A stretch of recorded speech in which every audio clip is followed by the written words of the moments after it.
the questions I get quite often is, how do I get sports, or I'm going to have to give up sports if I do cord cutting? And the answer is no, you don't.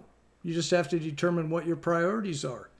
Do you need tennis? Do you need golf? Do you need baseball? What is it that you actually do sit down and watch?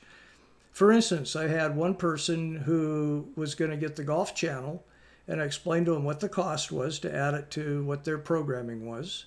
But I said, do you really watch it all the time? Do you watch it to get tips on how to putt, how to drive? Do you watch the tournaments on a Friday and Saturday? I said, no, I really just tune in on Sunday to watch the big events. Well, if you're just tuning in on Sunday to watch the big events, you can save quite a bit of money by simply watching it on one of the national networks. It may be time delayed a little bit. It may start at 12 or 1 instead of 9 o'clock in the morning, but you've got all of the event right there to watch. The other question I get quite often is, well, what about football? And my question back to those people are you talking about college, or are you talking about the NFL? And if somebody says the NFL, you do realize that you can get the NFL through streaming and you do not need to have DirecTV. I run into folks quite often that say, well, I would do streaming, but I have to have the NFL. I have to have the Sunday ticket. Well, the Sunday ticket's available through streaming without having to have the high cost of DirecTV.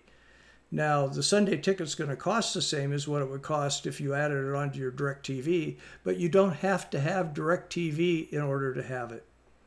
I also had one customer who really just watched March Madness. That was the main sport that they wanted.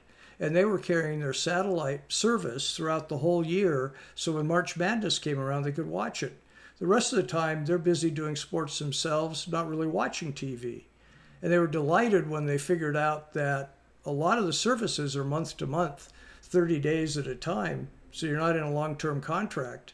And all that they had to do was start their services, say around February or so, and watch March Madness. Then when it was over, they could stop that service, and they'd be saving about $2,400 a year.